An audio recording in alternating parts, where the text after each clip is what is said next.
I was wondering whether we could discuss a bit about your idea that perception is not like a window, but instead it's more like a 3D desktop. Um, does that mean that there is nothing outside the mind, or does it just mean that we perceive something in an indirect way?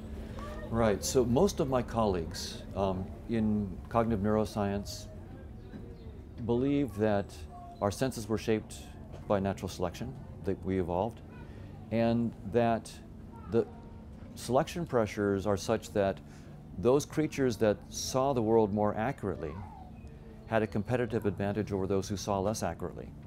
And so they were more likely to pass on their genes that coded for the accurate perceptions. And so the result is, after thousands of generations, we're the offspring of those who saw the world more accurately. And so we can be pretty confident that when I see tables and chairs and the sun and the moon and so forth, that I'm seeing reality as it is. No one believes we see all of reality, of course. We only see the parts that we need to see. But that the parts that we do see, we're seeing truthfully. And so I've looked at that from the point of view of the mathematics of evolution, the evolutionary game theory.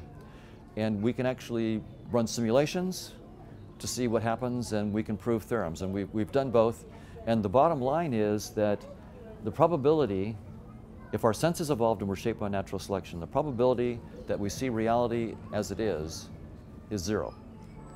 And that means not simply that I don't quite see the shape of a chair correctly, or I don't quite see the colors correctly. It's much deeper than that. The problem is that the very language of space and time and physical objects is the wrong language to describe objective reality. You could not frame a true description of the world in that language. It's not possible. So it's not that we get it off a little bit here or there, it's that this whole thing is just the wrong framework for describing reality. So that seems so counterintuitive and so out there that I think a metaphor is needed to help understand how it might be working. And the metaphor I like is the user interface on, the desktop interface on your computer. If you're writing an email, and the icon for that email is blue and rectangular and in the middle of your screen, does that mean that the email itself, the file in your computer, is blue, rectangular, and in the middle of the computer? Well, of course not. Anybody who thought that misunderstands the point of the desktop interface. It's not there to show you the truth in this metaphor. The truth would be the circuits and the voltages and magnetic fields. All that complexity, most of us don't want to know about that. That's really nasty. If you had to toggle voltages to craft an email, your friends wouldn't hear from you. It's just too hard. So what evolution has done for us is it's evolved us sensory systems: touch, smell, sight, sound, hearing. All these sensory interfaces as a user interface, that the purpose is to hide reality, completely to hide reality, just like your desktop interface on your computer is there to hide the circuits. You don't want to know about the circuits, and yet it allows you to control the circuits, right? By using icons and dragging them and clicking and so forth. You can control the reality without knowing anything at all about it. And that's what evolution did. Three-dimensional space is your desktop. It's a three-dimensional desktop, not just a two-dimensional desktop. And the icons are three-dimensional, not just flat. They're what we call physical objects. So tables and chairs and spoons and forks, these are icons that evolution has shaped to tell us about fitness payoffs and how to get them. So it's all about fitness. Even space itself is about fitness. The distance between me and an apple 10 meters away versus 10 miles away is telling me that it will cost me fewer calories to get the apple 10 meters away. It'll cost me a lot of calories to get the apple 10 miles away. Probably I should go for the apple that's 10 meters away. So even space itself is representing fitness payoffs and fitness costs. And so evolution, in short, has shaped us with a user interface that hides reality on purpose, where, purpose is in quotes. Evolution is just a process, but the effect of the process is really to hide reality so that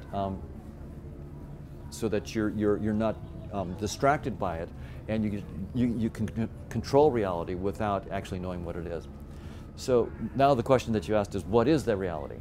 And I mean, the right answer is, I don't know. Right? If the very predicates, the language of our perceptions according to one of our best theories, evolution by natural selection, if the very language of our perceptions is the wrong language to describe reality, then it's a tough problem. What I'm doing as a scientist is I'm suggesting that, well, I'm trying to understand a specific scientific problem, which is, for me, it's called the hard problem of consciousness. And I'm trying to think of a theory of reality that will allow me to solve this hard problem of consciousness. The problem is this. We have a lot of interesting data that gives us correlations between certain kinds of brain activity and certain conscious experiences that we have. So for example, we know that if I take a powerful magnet called a transcranial magnetic stimulator and touch it to a part of the skull that's just next to an area called V4, and if I inhibit my neural activity in that area, immediately all color will drain from the left part of my visual world. I'll just see shades of gray. I'll still see color in the right part of the visual world, but not in the left. Then you turn off the magnet and color comes flowing back in. So there's this very interesting correlation between interference with neural activity in the right hemisphere and loss of certain kind of conscious experience in the left visual world. We can do that with motion. If I put this stimulator over an area called V5, I can turn off my ability to experience motion in the left visual field. And it turns out that in the science of cognitive neuroscience, we've discovered scores, maybe hundreds of these kinds of correlations. So correlations are the raw data. This brain activity is correlated with that conscious experience. And of course, correlations are not a theory. Rooster crows are correlated with sunrises, but that's not a theory. For example, does a rooster crow cause a sunrise? Well, no.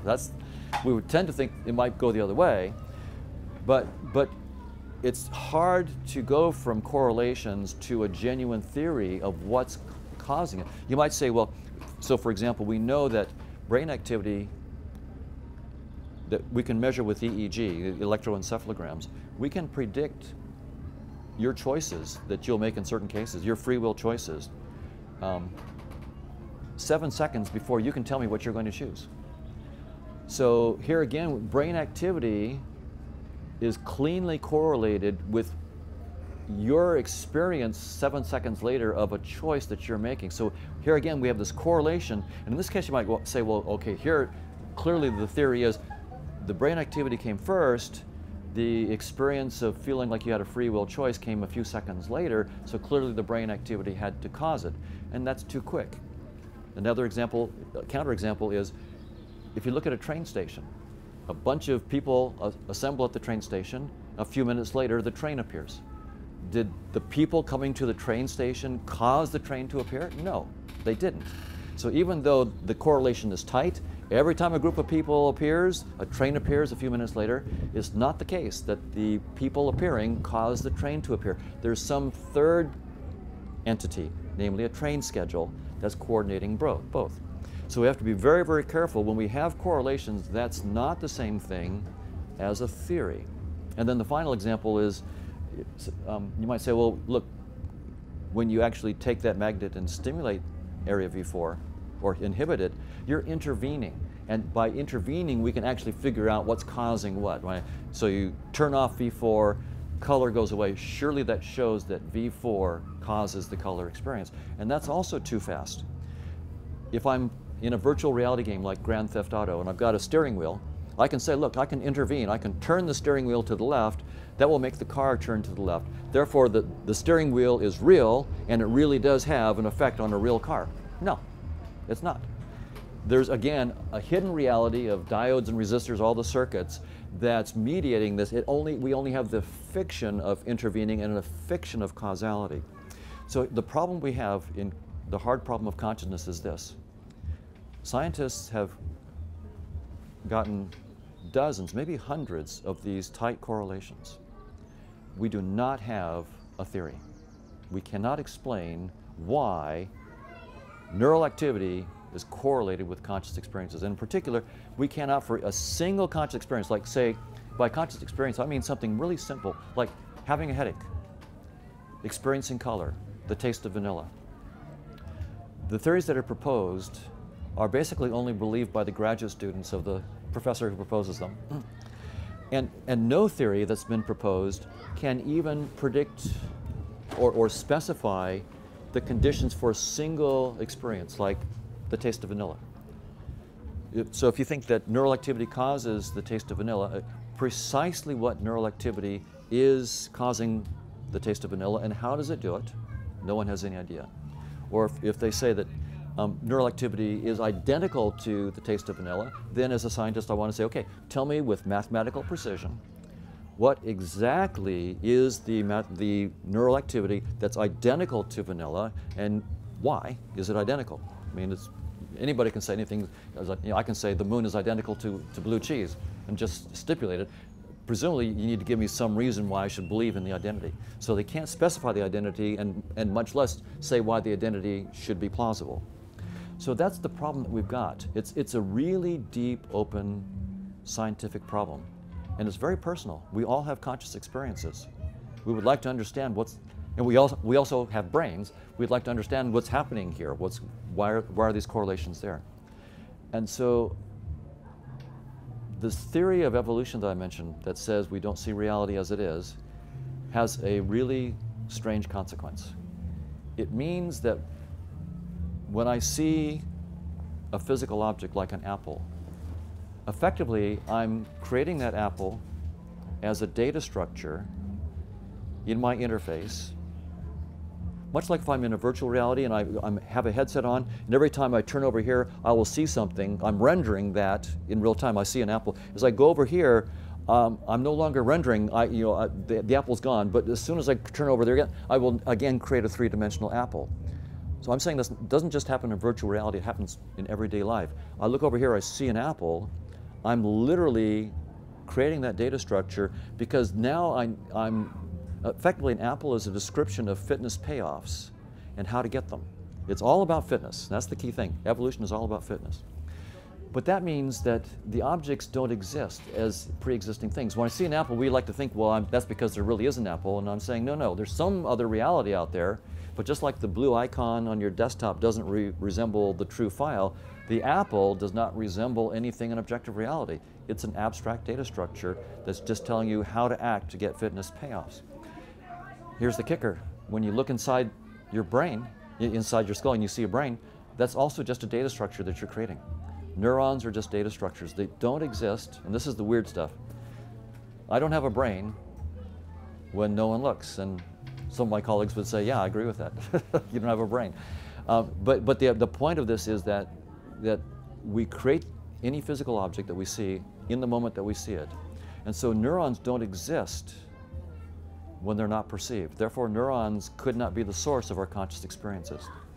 In fact, space-time itself is just your data structure. So the idea that space-time exists and has existed for 14 billion years as a pre-existing stage in which the drama of life plays out is also deeply wrong. Space-time itself is just a data structure that we create. So what is reality? It's a long answer to your question, but the answer is I don't know, but I'm trying to come up with a reality that would allow me to solve this hard problem of consciousness. So if the brain is just a symbol that we create when we look, and I'm trying to understand how consciousness is related to it, if I start with a theory in which consciousness is fundamental, and I have to do it scientifically, say, what do I mean precisely by consciousness with mathematical precision? And I have this theory that I call conscious agents, in which conscious agents interact. It's like the proposal is that reality is a vast social network. It's like a Twitterverse or Facebook. It's a big social network of conscious agents. That's the reality. They're not in space and time. They're just consciousnesses interacting with each other. As they interact, they are passing experiences back and forth. And it's an infinite Twitterverse, an infinite set of consciousnesses out there in this big social universe, social network universe. And any single conscious agent in that network would be overwhelmed trying to understand all of it. Like if you were trying to understand Twitter, there's tens of millions, hundreds of millions of users, billions of tweets. How are you going to try to understand what's going on in the Twitterverse? Well, you can't.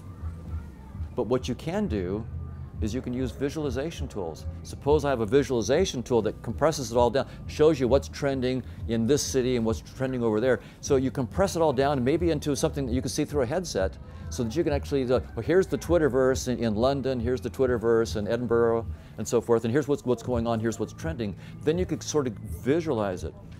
That's what evolution did for us. The reality is this big, vast social network of interacting conscious agents. Each individual agent would be overwhelmed because it's infinite social network. And so what we call the physical world just is our visualization tool. That's what we have. So we've mistaken, so this is all a big visualization tool. Space-time and physical objects are the way we visualize our interaction with this vast universe of social network universe. I'll give you one concrete example to really bring it home. When you look at your face in the mirror, all you see literally is skin, hair, and eyes. But what you know firsthand that you don't see in the mirror is the whole universe of your conscious experiences, your hopes, your desires, your aspirations, your headache, the sound of music that you're hearing right now, your love of music, all the stuff that's you, it's an almost infinitely complicated universe of conscious experiences. All we can see is this. And compared to the vast universe of our conscious experience, this is extremely simple. If I smile, you can guess that I'm happy, or I'm feeling some conscious experience, but a smile does not resemble happiness. It's just, it signifies it. And so think about it this way, your face, my face, the face that you're creating when you look at me is your portal into my conscious experiences. The face that I see when I look at you is my portal into your conscious experiences. It's a portal, but it's very, very small portal. Most of you is left out. You can't see it in the mirror, I can't see it from outside. When I look at my cat, the portal is even worse. I mean, I can figure out maybe the cat likes this kind of food and doesn't like that. It likes it when I pet, but now I've petted it too much, now I need to stop. When I look at an ant, my interface is really giving up. I have no insight into the conscious agents in this vast network that I'm interacting with. And when I get to what I call a rock, my interface has given up, but it has to give up. I have a finite interface. I'm dealing with an infinite social network. Of course, the interface, that's its purpose, is to throw most of the information away to simplify things and allow me to negotiate with this universe of interacting conscious agents without getting overwhelmed. And so, of course, at some point, it's not going to look conscious anymore at all. My interface is giving up. But what we've done is we've mistaken a necessary limitation of our interface and we've taken it to be an insight into the fundamental nature of reality. We've assumed that reality fundamentally is unconscious because at the simplest level, our interface is necessarily unconscious. So physicalism is a very simple mistake. This assumption that space-time and matter are fundamental is a simple mistake. We've mistaken a limit of our interface as an insight into objective reality. But it's we can break out of it. It's a natural mistake, but we could break out of it. So. Okay, so where do you stand in relation to panpsychism then? If we ended on physicalism, that's the obvious kind of opposite theory to physicalism. So panpsychism is an interesting theory. There are a couple versions of it, and when I talk to different panpsychists, they will say, no, that's not my version. So I'll talk about two different versions of it. So in one version, it's more dualist. So an electron really exists, and it really does have physical properties, whether or not it's observed, like position, momentum, and spin. But in addition, it has a unit of consciousness. And when an electron and a proton get together, then somehow the unit of consciousness from the electron and the unit of consciousness from the proton have to interact to create the consciousness of the two coming together, right, into hydrogen, say. So that's one theory. It's dualist, and most scientists don't like dualism, right? So most scientists would just not even go there. It may, it's not that it's wrong. It's just that we try to come up with the simplest theory. So another version of panpsychism that some people talk about, in some sense, is what you would just say, well, what I was already saying, that the fundamental nature of reality just is consciousness. And some panpsychists that I've talked with will say, when I talk about all these conscious agents, the word agent makes it sound like there's all these selves and personalities and so forth, and I'm not trying to imply that. I'm just saying that there are these elementary perceivers that can have experiences and take simple actions. In the mathematical model, I don't assume that there's a self, I don't assume intelligence, problem solving, creativity, memory even. But what I can show mathematically is from the network of these simple conscious agents, I can build networks that simulate selves, that simulate intelligence, that have memories and so forth. So that version, if that's what people mean by panpsychism, then it's equivalent to what I'm saying. But I like to just call my theory conscious realism, because I want to be very, very clear that I'm saying that consciousness is fundamental, and I'm proposing, I don't know what the truth is, I'm just a scientist. I'm just proposing a bold hypothesis that consciousness is fundamental and it's real. Now, if that's false, it's false, we'll find out. But the idea of science is to be precise and bold so that we can precisely find out where we're wrong. So I'm making a precise and bold hypothesis, and it's mathematically precise. I've published it, so any scientist can go out there and say, this is what's wrong with the mathematics. But that's the whole goal. Of course I'm probably wrong. I don't think any scientific theory I've read so far is correct, including general relativity and quantum field theory and so forth. They're brilliant, they're wonderful tools, we should study them, they're the best we've got so far, and they're almost surely deeply wrong. And so the same is true of my theory. I won't say it's brilliant, but I'll say it's probably deeply wrong, at least as precise. What does it mean that consciousness is real? As real as what? That's a great question. This brings up a really important aspect about scientific theories. And it's an aspect of scientific theories that really bothers me. In science, we cannot explain everything. We always, in our theories, we have to say, please grant me these 2 or 3 assumptions. We want them as few as possible. But those assumptions are just given. The theory does not explain them. They're like miracles with respect to the theory. And the scientist then says, if you will grant me these assumptions, then I can build this really powerful theory. So for example, grant me space-time and quantum fields. If you'll grant me that, then I can then show you how chemistry and biology and psychology and so forth might arise from that. And so the point in any scientific theory is you have to say, I'm proposing these things are fundamental in the universe. How did they get there? I don't know. I really don't know. Just please grant me that. And in that sense, they're real with respect to the theory. These are the fundamental assumptions about quote-unquote reality that the scientific theory is making. So it's in that sense I'm saying, for sake of argument, please grant me that conscious experiences like the taste of vanilla, having a headache, that these are the fundamental furniture of the universe, not space-time and atoms and quarks and so forth. These raw experiences, as experiences, are the fundamental aspect of reality. So for my theory, those are the miracles. Those are the miracles. And then if you grant me that, then I will show how we can create space-time and physical objects as a user interface to this whole vast social network of these conscious experiencers that are having these experiences, where the experiences themselves are taken for granted. But the dynamics about the experiences now is where we can do our science, where we can actually have an explanation. How did you get to these ideas, and did you ever believe in the mainstream ideas about reality and consciousness? I absolutely believe the mainstream ideas. And I still remember it was 1986 when I was working on a mathematical model of perception with a couple of colleagues, Bruce Bennett and Chetan Prakash. And we'd work out a mathematical model of, I wasn't really working on the consciousness thing per se, I was working on just how can we get a general theory about what it means to when we're perceiving. And it was looking at the mathematics that I suddenly realized that it was suggesting to me that we might not necessarily have to see reality as it is. And that was so stunning I had to sit down. But it took me another 20 years before I decided to actually pursue that using evolutionary game theory. I began to say, okay, is it really true, if our senses evolved and were shaped by natural selection, can I settle this issue?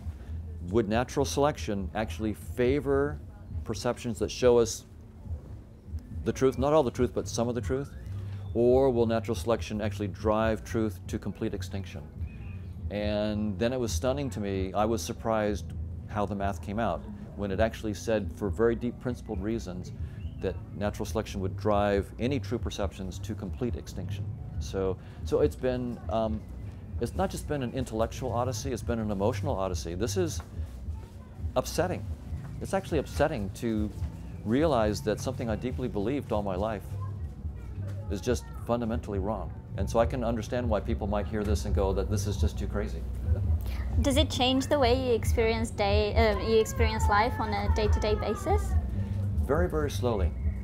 It's been slowly changing. I think, and there may be good reason evolutionarily. I mean, evolution, there's no selection pressures for us to know that we don't see the truth, right? If you have a user interface and it's working to keep you alive long enough to reproduce, it's doing what it needs to do.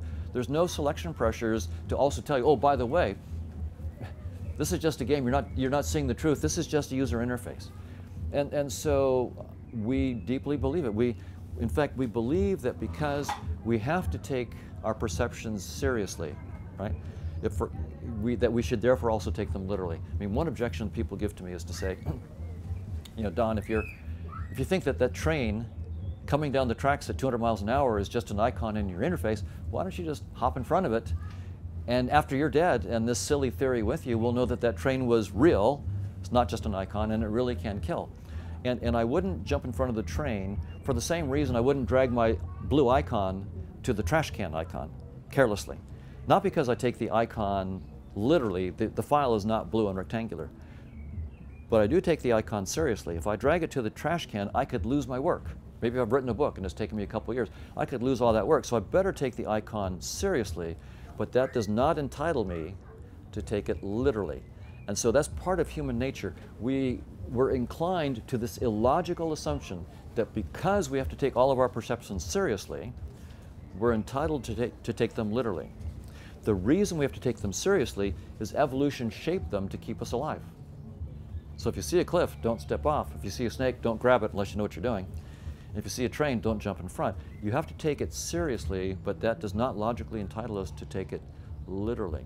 So as a result, it's not a surprise that even after I've sort of intellectually began to realize that that's what evolution has done, this is just an interface, it's not the truth, when I'm not, you know, putting on my rational head and thinking about it, I'm just living in everyday life, oh, this is the truth, and that's the way it feels.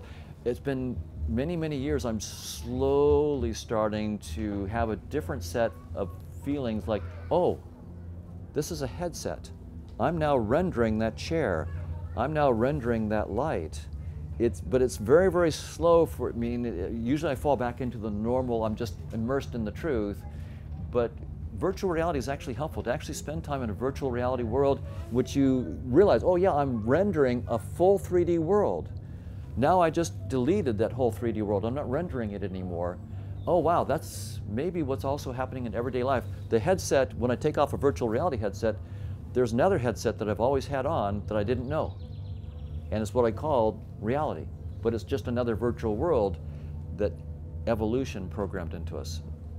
And so, but I would say I'm maybe 98% in, this is the truth, and 2% of the time now. So it's, you know, after years, so it doesn't go away easily. And does that affect the way you interact with other people? Does it kind of, does it challenge the way you communicate with people? What does it mean for our relationships to think that actually what we see isn't what there is? Is it harder to trust another person if you think that this is all a mirage and it's just an icon on my desktop? Well, I think that it gives me a deeper respect for how much more complicated people are than what we can literally see. You know, the example I gave of you're seeing your face in the mirror and realizing that the range of inferences I can make about what you're feeling and thinking based on your expressions and your body language is really a small fraction of who you really are and all the richness. I mean, so I can just see small nuances of a smile, but there are many, many nuances of feeling happy and bliss that are completely lost on me, that I know exist personally, but I don't know which one you're having. And so one thing I think it does is it makes me really appreciate that I shouldn't assume I know what you're really feeling. I should really be careful to engage more and to talk more. So it gives you that kind of perspective. Evolutionary psychology also, well, some work in cognitive neuroscience and evolutionary psychology also makes me be very, very careful. We know that there's certain split brain patients. They've had epilepsy, and that wasn't curable by the available drugs, and so they did a surgery where they cut the brain in half so that the right hemisphere was separated from the left hemisphere, and if the right hemisphere went into an epileptic seizure, maybe the left wouldn't go into it. And it worked clinically. It was very, very helpful. But what we found was we literally cut consciousness in half with a knife. The right hemisphere ends up having, you can show in experiments, you can give it a completely separate content of consciousness. It can be aware of, for example, the word key, whereas the left hemisphere is aware of the word ring, and nobody is aware of the phrase key ring, or the two together. And we find that the personalities are different. The right hemisphere often has a different personality than the left, and that the left, one person, for example, that V.S. Ramachandran studied, the left hemisphere believed in God, the right hemisphere was an atheist. Very, very big difference in personalities. And the left hemisphere, as it turns out, likes to make up stories. It's a confabulator, or as Steve Pinker puts it, a baloney generator. And the right hemisphere in many people tends to be a little bit more in tune with reality and also a little bit less happy. So that kind of knowledge also affects my social relations. It affects my relationship with myself. I don't believe most of what I used to think were my true motivations for why I'm behaving the way I do. Much of that is probably just baloney that I'm making up to make myself seem rational and reasonable and a good, nice guy. But then most everybody else is doing the same thing.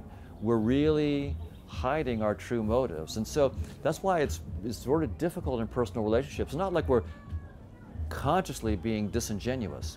It's an automatic self-promotion mechanism that's built into us. And so these kinds of insights that we get from the science, not just from my theory, but from cognitive neuroscience and the split brain operations and so forth, really do begin to affect how I understand people. But not to say that I end up with a negative view of people. I think it's just healthier to understand in greater depth the complexity of people. I think that I shouldn't take as much for granted as I used to, and shouldn't make as many assumptions about people and why they're behaving as I used to. So people now seem even more real to you.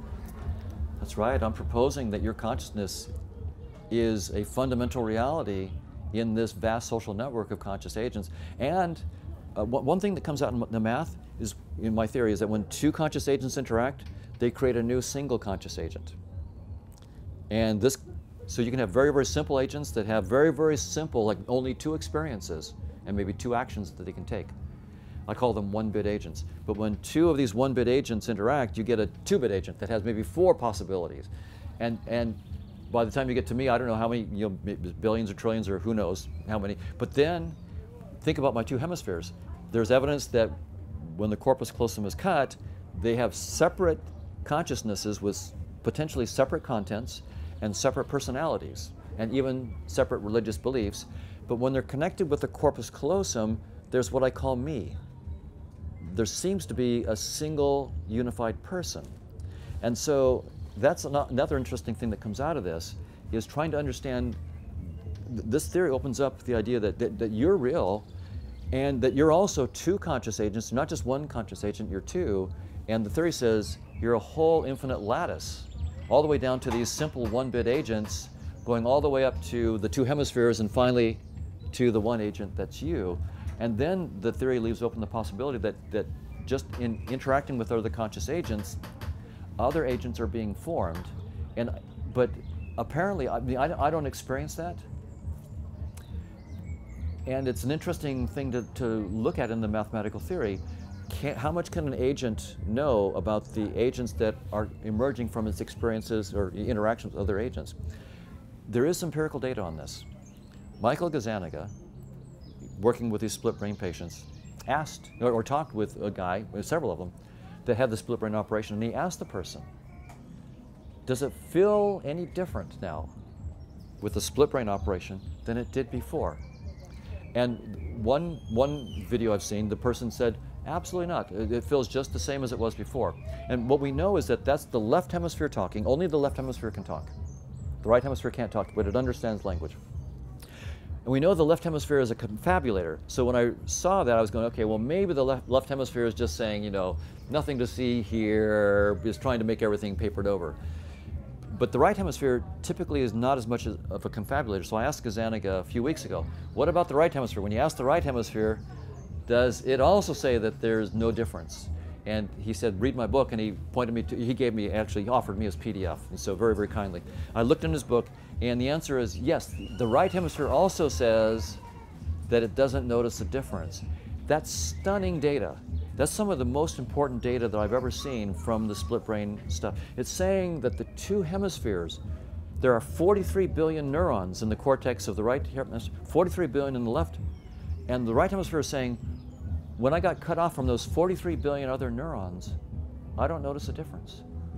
That is a stunning bit of data to